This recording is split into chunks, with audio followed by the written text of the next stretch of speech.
గౌరవనీయులు సంఘు పురేందర్ గారికి, ఇప్పుడే మాట్లాడినటువంటి గౌరవనీయులు పెద్దలు, మన జిల్లా పద్మశాలి సంఘం అధ్యక్షులు, ఎంతో సేవాభావంతో పద్మశాలి సమాజ అభివృద్ధి కృషి చేస్తున్నటువంటి డాక్టర్ కస్తూరి సతీష్ గారు, సీనియర్ నాయకులు పెద్దలు గౌరవనీయులు గూడ మల్లేశమన్న గారు, గౌరవనీయులు దుగల మల్లన్న గారు, గౌరవనీయులు రాజేశమన్న గారు, మరి అదేవిధంగా మా సలహాదారులుగా పనిచేస్తున్న రామలింగం గారు, మరి స్థానిక అధ్యక్షులు రచ్చా సిద్ధు గారు, దాసరి శ్రీనివాస్ గారు, ఆకుపత్తిని రాము గారు, మరి అదేవిధంగా యువజన అధ్యక్షులు దాసరి శ్రీనివాస్ గారు, ఇంకా ఈ కార్యక్రమంలో పాల్గొంటున్నటువంటి దువ్వల మల్లన్న, శ్రీకాంత్ రెడ్డి గారు, మా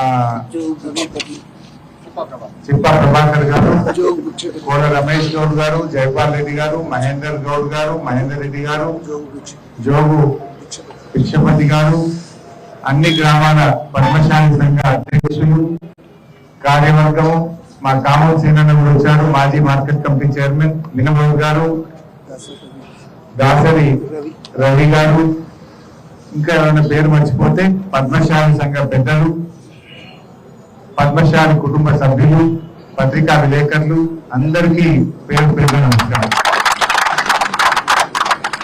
ఈరోజు కొండా లక్ష్మణ్ బాపూజీ గారి 109వ జయంతి సందర్భంగా నన్నూరులో బాపూజీ గారి విగ్రహాన్ని ఆవిష్కరించుకోవడం చాలా సంతోషం.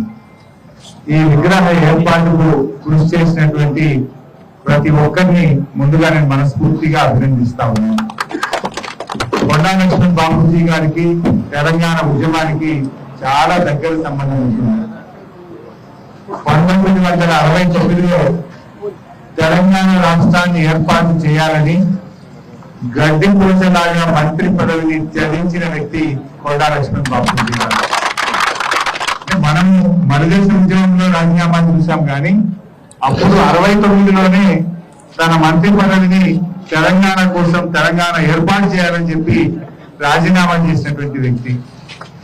ఇంకా బాగా గుర్తు చేసుకుంటే మనదేశ ఉద్యమంలో 97 ఏళ్ల వయసులో, 97 ఏళ్ళు కాలు తీసి ఇంతకీ బయటపెట్టడే కష్టం, 97 ఏళ్ల వయసులో హైదరాబాద్ నుంచి ఢిల్లీకి పోయి, ఢిల్లీలో జంతర్ మంతర్ దగ్గర ఆ చలిలో, అప్పుడు చలికాలం, ఢిల్లీ సరంటే గడగంటలు, 97 ఏళ్ల వయసులో జంతర్ మంతర్ లో తెలంగాణ రాష్ట్రాన్ని ఏర్పాటు చేయాలని నిరాహార దీక్ష చేసినటువంటి వ్యక్తి కొండా లక్ష్మణ్ బాపూజీ.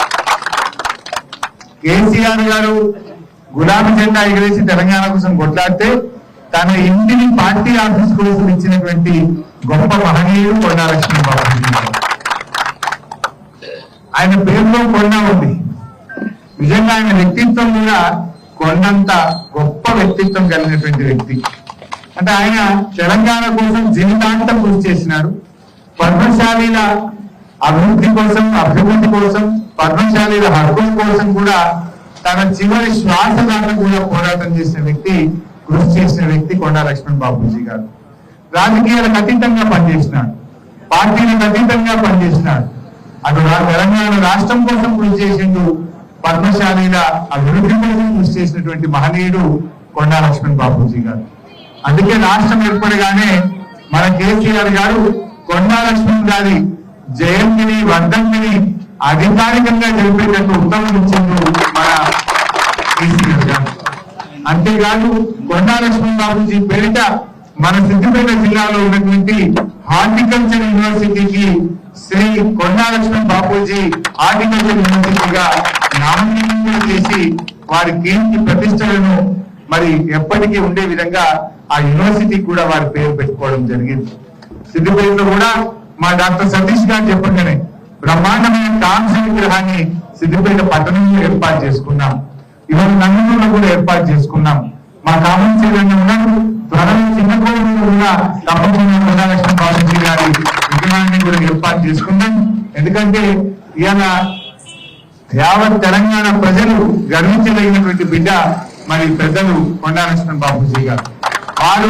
వారి బాటలో మనం ముందుకు పోవాల్సిన అవసరం ఉంది. డాక్టర్ గారు చెప్పినట్టు తప్పకుండా నేను వారి యొక్క జీవిత చరిత్ర పాఠ్యాంశాల్లో ఉండే విధంగా అసెంబ్లీలో మాట్లాడతా ప్రభుత్వ దృష్టికి కూడా తీసుకుపోయి పాఠ్యాంశంగా చేర్చడానికి నా వంతు కృషి చేస్తా అని చెప్పి కూడా చేస్తా ఉన్నాను. అదేవిధంగా మా రామలింగం గారు పురేందర్ అన్న ఇక్కడ మంచి బిల్డింగ్ అయితే కట్టినారు, కాంపౌండ్ వాళ్ళు కూడా కొద్దిగా సాయం చేయమని అడిగారు. తప్పకుండా రాబోయే రోజుల్లో ఆ కాంపౌండ్ వాళ్ళు కూడా నిధులు మంజూరు ఇస్తాయని చెప్పి ఈ సందర్భంగా తెలియజేస్తూ, సిద్దిపేటలో కూడా ఇందాక మహేశ్వరి సార్ చెప్పినట్టు అక్కడ కూడా 2 పద్మశాలి భవనాలు సిద్దిపేటలో కూడా కట్టుకున్నాం. సో అన్ని గ్రామాల్లో కూడా ఎక్కడెక్కడ అవకాశం ఉంటే అక్కడ నిర్మాణం చేసినాం. ఇంకా రాబోయే రోజుల్లో కూడా ఈ పద్మశాలీల అభ్యున్నతి కోసం, పద్మశాలీలో ఉండే నిరుద్యోగ యువత కోసం, వృత్తిని చేస్తున్నటువంటి కార్మికుల కోసం, తప్పకుండా వారి బాగోగుల కోసం నా వంతు కృషి ఎల్లవేళలా ఉంటది.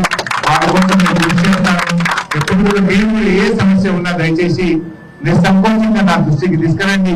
ఆ సమస్యల పరిష్కారానికి నా శాయశక్తుల కృషి చేస్తానని చెప్పి తెలియజేస్తూ అందరికీ నమస్కారం.